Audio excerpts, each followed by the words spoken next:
Morning, kids.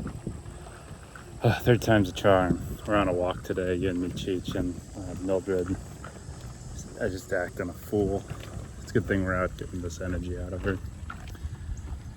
So, let's get this sun out of here, baby. So what have you guys taught me since yesterday? Well, Cheech, your mom said something profound. She said that when you're yelling at me and just kind of disapproving of everything I'm doing, you got to think of it as a battle of the will. So I don't know psychologically what exactly that means or how that works, but I just decided, well, you're very resistant to the things we got to do, so I am just gonna try to overwhelm you back with just a very encouraging, positive, like, we're gonna get this done, it's gonna be great, just kind of like a parody of like a overexcited salesman. Seems to be working some. I can get you to calm down a little bit here and there. Every now and then still you'll fight me on it, but a couple times I've gotten ground where normally I don't, so we'll keep working on it. I don't think I'm the greatest salesman, so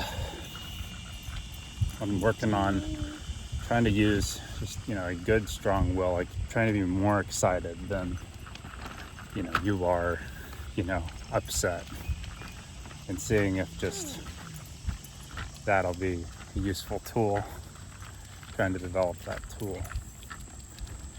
And a heavy, man, what a night. So we woke up about 2 hours in the nap. I think you went back to sleep, but mom hit me to get up with you, and so I was a little confused, but I went ahead and got you up. And we put one of those diapers on. It's a cloth diaper, but there are paddings that are supposed to be able to be very absorbent and last through the night. Well, big mistake, because I guess while I was feeding you, you just dropped like a massive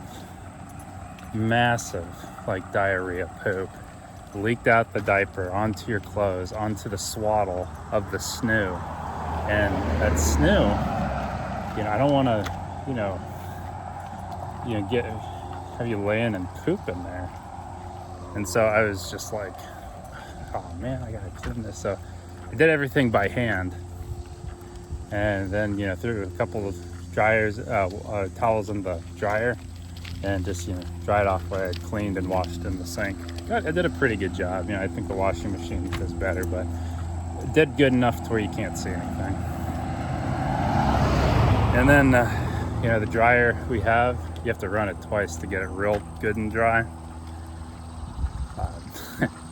It's one of those joys of life. You're thankful for the thing that does the job for you.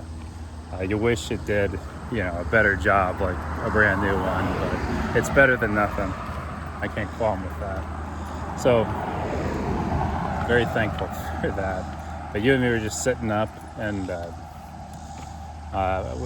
first hour finished watching a movie. It was a really funny movie. If you ever want to watch when you get older, if you ever want to watch the Naked Gun series with Dad, there's the old ones from the, I think it's kind of the 80s. The show might have been in the 70s, but I think the movies were in the 80s. Real funny movies. And then they made a remake of one recently that they just knocked out of the park. It was a really funny movie. After we watched that, we were still waiting on that dryer. It takes about 2 hours to get things totally dry. And so all that on top of feeding you, I thought, well, I decided a few days ago to start a more deliberate study. I've been a Christian for 13 years now, I think. No, 15 years. Hey, how about that? 15 years, so since I was 23. And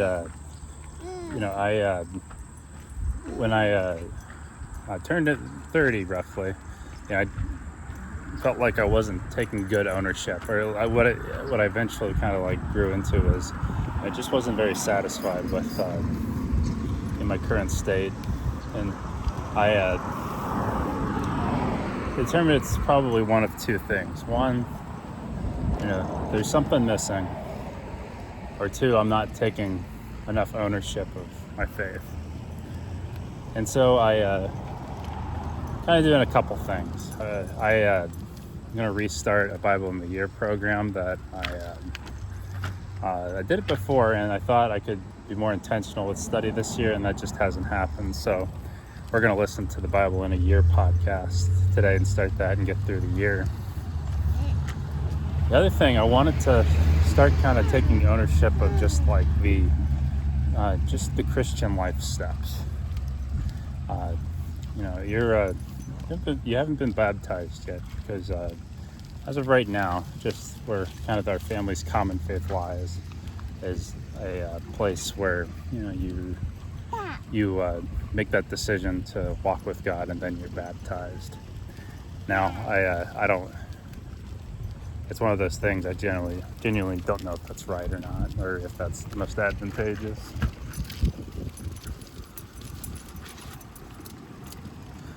And so I've decided to study those things in a little bit more detail. So you and me, Abby, were up for, we watched a few long videos, just kind of getting into more of the, how did infant baptism come around? Could that be the alternative? I don't need to get into the details of it here because I'm still studying, and I don't really have a formulated opinion yet. I have some convictions, and I have some things I'd like to explore, just because, it's a differing option that I don't know very much about.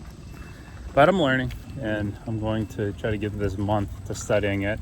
The goal is not to be proficient at it, but the goal is to, in a month, just get an opinion, write it down. And then once you have an opinion, then you can live in it, or you can open it up to somebody else and start getting it refined. So that's the goal, and that's how I kind of view taking ownership of faith. You take the things, the elements of the Christian walk in life, and you try to just get an idea of it, and then you have to interact with your brothers and sisters in Christ, and you have to sharpen iron that way. And what are you sharpening towards? Well, that's kind of a tough question too, because you want to move towards the truth, and I want to do that. And truth isn't successfully getting somewhere always. Sometimes when you fail, or what you have gotten towards figuring out, if it ends up none of that's true, I mean, it's still a win, because you've ruled out, okay, I was wrong about this. So you're always subtracting things or taking steps towards the truth. So as long as you're doing something, it's a win. But that was a little long on that. Appreciate you kids. I love you both. I have not grown so much in my life than juggling you two, and your mom too. That's really where it all started. But yeah, you guys are of everything in my life. You all are what I'm most proud of. I love you all so much.